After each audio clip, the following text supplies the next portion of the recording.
चादर पर जो कुरान लिखा हुआ है, अब इस चादर का हुक्म क्या है? बाज़ दफ़ा हम बड़ी इत्तिबा में और मोहब्बत में यूँ आते हैं, अगर कुरान पाक बिल्कुल खुला हुआ हो, आप में से कोई बंदा उसको कमर कर सकता है? अदबन नहीं ना करते, इसलिए कि वो कुरान है। ये चादर अब चादर नहीं है, ये चादर कुरान है। ये चादर क्या है? ये कुरान के हुक्म में है भाइयों। इस पर कुरान लिख दिया, बर्फ पर कुरान लिखो तो कुरान नहीं बनता। किसी तख्ती पे कुरान लिखो वो कुरान बन जाता है। कुरान सिर्फ वो नहीं है जो सिर्फ गंदों के अंदर आ जाए उसको कुरान कहा जाता है। कुरान जहाँ हो वो कुरान होता है, जहाँ लिखा जाए उसकी बेअदबी हराम होती है। अब मिसाल के तौर पर मैं आपसे गुजारिश करता हूँ, ये तनकीद नहीं है, मसला समझाना मकसूद है। आप कुरान पाक ले आए, कुरान पाक को खोल कर यहाँ रखें, कोई रखने के लिए तैयार है? नहीं। जहाँ मैयत के पाँव आ रहे हैं वहाँ कुरान रख दें, कोई रखने के लिए तैयार है? नहीं। इसलिए हर बंदा समझते कि वो कुरान है, मैं कैसे रखूँ? इसको आप कुरान क्यों नहीं समझते यार? इस पे कुरान नहीं लिखा हुआ। ये देखो, ये आपके सामने लिखा हुआ है सूरह क्या नाम उसका, आयतुल कुर्सी, ये चारों कुल लिखे हुए हैं इसके ऊपर। आप इसको कुरान क्यों नहीं समझते? इससे फायदा तो नहीं होगा, फायदा नहीं होगा। अगर फायदा होता तो ये आज तक बातें किताबों में दर्ज होती है। फायदा नहीं होगा, डालने वाले बहरहाल गुनाहगार होंगे। इसलिए कि कुरान की ये बेअदबी है और हम इसको करते हैं मोहब्बत में आकर। बहुत सारे हजरात मेरी मस्जिद में आते हैं, पूछते हैं कि वो चादर जो लिखी है वो कहाँ है? मैं उनसे अर्ज करता हूँ, वो चादर क्यों डाल रहे हो? सादा चादर मैयत पे क्यों नहीं डालते आप?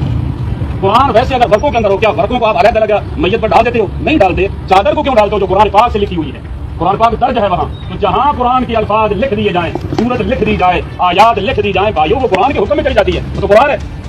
अब इसको बिलफर्ज जैसे हम उठाते हैं, उठाने का अंदाज हमारा कुरान जैसा होता है, इसको लपेटने का अंदाज हमारा कुरान जैसा होता है। इसको कोई भी बेवुज़ू आदमी हाथ नहीं लगा सकता, ये हराम है। कुरान कह रहा है ला यमस्सुहु इल्लल मुतहहरून, जो लोग पाकीज़ा हैं वही हाथ लगाएंगे। अगर बेवुज़ू आदमी हो इसको लगा नहीं सकता हाथ। इसी तरह आप जब मस्जिदों से ये चादरें ले आते हैं उस वक्त वो लोगों का वुज़ू होता है। किनका वुज़ू होता है? कोई वुज़ू नहीं होता। मेरे भाइयों, इसकी जानिब आप जरा तवज्जो से और पूरे ध्यान के साथ तवज्जो फरमाएं। इसकी जानिब इंतहाई तवज्जो की दरख्वास्त कर रहा हूँ कि ये चीज़ें हमारे पास ये नहीं हो रही। मोहब्बत अपनी जगह पर है। मैंने मतलब अर्ज किया है कि अगर वो बर्फ पर लिखो तो कोई डालने के लिए तैयार नहीं है, इसलिए को कुरान की बेअदबी समझता है। और अगर वही कुरान किसी क्या नाम उसका कपड़े पे आ जाए, आप उसको कुरान क्यों नहीं कहते? उसको क्यों नहीं चुनते आप? इसलिए हमने ये समझ लिया कि ये चादर कुरान अब नहीं रही।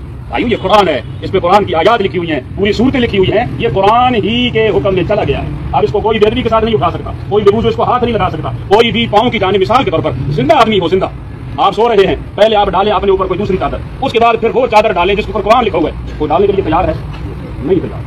इस मोहब्बत में ये अंदाज अच्छा नहीं है। मोहब्बत कीजिए, अल्लाह सुब्हानहू जलाल वकराम उस मोहब्बत में और इजाफा नसीब फरमाए। कुरान पाक के साथ मोहब्बत कीजिए, लेकिन जरा संजीदगी के साथ बहुत सोचिए। ये ना कहना कि ये मौलवी ने नया मसला निकाल लिया, ये नया मसला नहीं है, मैं कुरान की बात कर रहा हूँ। सिर्फ हमारा ध्यान उस जानिब नहीं है, मैं तो सिर्फ आपकी तवज्जो वहाँ मजबूत करवा रहा हूँ। थोड़ी तवज्जो कीजिए, ध्यान कीजिए कि हम क्या कर रहे हैं। इससे इन चीज़ों का फायदा नहीं है, नुकसान हमें होगा बेअदबी की वजह से। अल्लाह ताला हम सब की मग़फ़िरत फरमाए, हमारे भाई के लिए अल्लाह पाक मग़फ़िरत फरमाए, इनके जितने भी लवाजिकीन हैं, बेटे हैं, बेटियां हैं, माँ बाप जो जिंदा है, रिश्तेदार हैं, अल्लाह ताला सबको सब्र जमील नसीब फरमाए और आखिरत की मनाज़िल अल्लाह पाक इनके लिए आसान से आसान फरमाए। अब आपकी मर्जी है इसको जहाँ आप डालते रहें, क्योंकि मैंने तो डाली नहीं है, ना मैं उतारूंगा।